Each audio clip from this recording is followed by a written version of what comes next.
We are very excited to announce that the custom metadata panel now works in InDesign. Let's go take a look. You can find the custom metadata panel on Adobe Exchange. You can go up to Window and then find extensions on Exchange, and we happen to have the page open here. Custom metadata panel, you'll see that it says InDesign right there. If you don't have it already, you can just go and entitle yourself to it. It is free, so you'll have to log in, of course, using your Adobe credentials. Click free, and then it will automatically show up in your Creative Cloud, and it should install. So with that out of the way, we'll go back to InDesign, and it's already loaded in InDesign. So let's just start without the custom metadata panel running. You can see, or without the view of the custom metadata panel. Here's your InDesign document, and if you're interested in its metadata, you're kind of blind.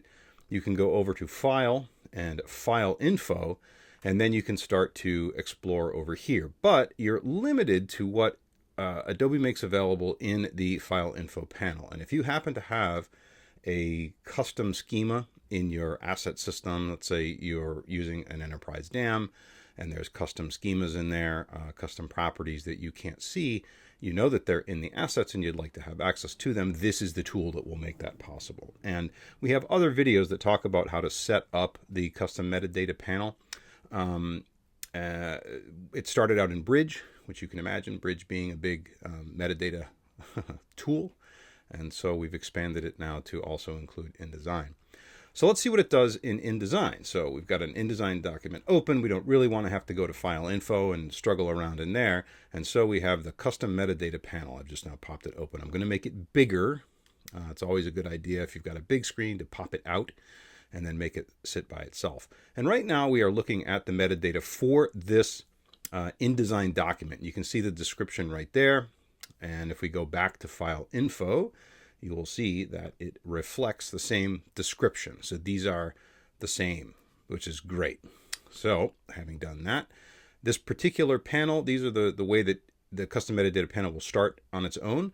It has an IPTC panel that was built by IPTC. So this is every property in their photo metadata schema that is up to date. We have another panel from the Plus Coalition, and they have built this one for us, which is awesome.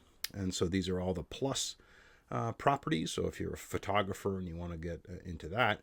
And then we have a third one that is our example from Adobe that includes some custom properties around a fictitious pet shop. And we encourage you to go and look at that in the editor. But this is all about InDesign, right? And in InDesign, you have two levels, or at least two levels, maybe more. You have the document itself, and then you have its linked assets. And this is the thing that makes InDesign special. Here are some assets that are coming from NASA. And if I select one, you'll see that the custom metadata panel has now changed a little bit, and it's telling me that it's looking at the metadata from this linked image, which is awesome. If we switch back to IPTC, we're going to see more information. And so we can click around and you can see that it's changing as I make these selections. These are all editable. So if I go back over here and I want to change this alt text to orange cloud and hit save, commit changes, that has now been written back to the asset and its metadata. And you can see that this is now switched to, this is a modified asset. And the reason it's a modified asset, if you look in the links panel, is because we have just updated the metadata, and that does change the underlying binary. So you can make all the adjustments you want. You may have to go back and then update the links, and that will bring them back to current. You can also see here that some of the asset metadata is available in link info. And link info, you can get deeper because you can look at the file info panel and you can see what we could see in InDesign. But we believe that this panel is much easier to use because it's right where you are and you don't have to do several clicks to be able to get to that linked assets metadata. One of the greatest strengths of the custom metadata panel is the ability to view metadata that just isn't available in standard formats or standard forms. And this document here contains a bunch of pictures that have come from various space telescopes, and they happen to include metadata that fits into that very category. There's some There's a specific namespace with a bunch of properties that have been built to help describe these astronomical observations. And let's go see how we can add that custom metadata here to the custom metadata panel. In the preferences dial, you see that there, or the gear. You can also get to that, by the way, from the flyout menu. You'll see preferences. There's a bunch of other things you can do. But what we want to do is to go to tab management because we want to add a new tab. And in this case, we're going to add one of our examples, which happens to be a fine example coming from the astronomy visualization metadata namespace, and there it is. And we've just added that in as a new panel. We're going to say save. That will now make it available as soon as we are done with our changes. You always have to say done. So there we go. It's going to reload, and you'll see it's been added as a new tab. So if I switch to that tab, there's some metadata starting to show up there. We haven't made a selection yet into one of the pictures, but as we do that, you'll see that some information starts to flow in. We see something happening there. Over here, we see a lot of detail filling in. And then, wow, there's a lot of measurements that are showing up in this area right here. If we make the panel a little bit bigger, and yes, I know that it stretches in the views, this now I can see more of the information about these observations, which is pretty exciting. Sometimes when you're working in this mode, if you're using tables and there's a lot of data that might take up a lot of horizontal space, it might make sense for you to detach it and have it free floating. And obviously, if you had a bigger monitor, that would work better. So adding a panel is pretty easy. We have a whole bunch of panels that we make available as part of the example. So you can see that plus one that we've already seen. The IPTC also has a video core panel. And then down here from the Open Museum, there's a ton of panels that all have very specific types of properties that are in there.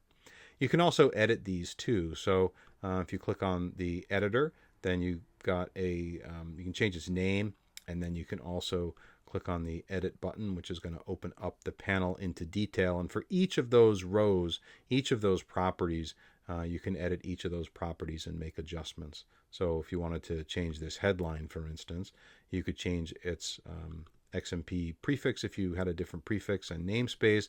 You could also change what its property name is and what its display name is. This happens to be text, but maybe you wanted to have it be one of the many, many, many kinds of form fields that we make available here in Custom Metadata. You could do that as well. And these are documented at our GitHub page.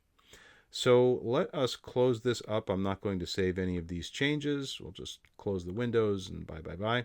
There's one other thing that I do want to show you, and that is what happens when we switch to links that it doesn't necessarily know about. When I say it, I mean a custom metadata panel. So on this page, we have a link here.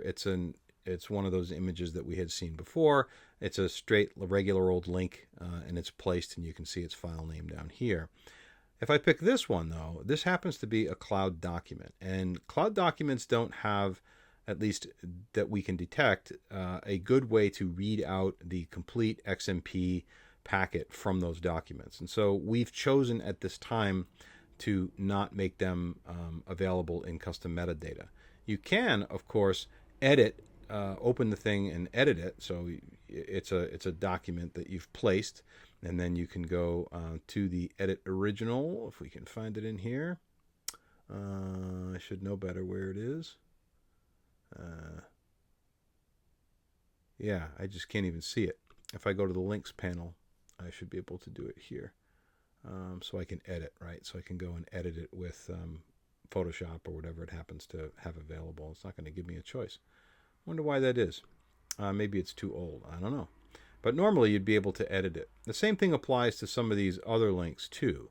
So you can see this one right here is a library item. And if I go and click on the number, and it will go and select it, it's going to tell me, oh, it looks like I can edit this. No, I'm not. So this is kicked out. So this is now looking not at the link. You can see right there, there's no link there. If I click again, it's going to tell me there's a library item, and I can't see it. Same with this one here, is that this is an AEM asset link asset, And while it may show up in Asset Link, it's not going to show up here. There's some metadata that you can see that's being provided by Asset Link. It's just not the complete XMP packet. And so again, we've chosen not to expose a portion. We think that might be misleading. And so the best course of action would be to go and edit that directly. So you can, well, right click may not do the thing, but up in here you should be able to edit it. And then you can get the metadata that way. So we hope that you enjoy Custom Metadata Panel. It is available in Photoshop, in Illustrator, in Bridge, and now in InDesign, and also in Premiere Pro. So happy metadataing.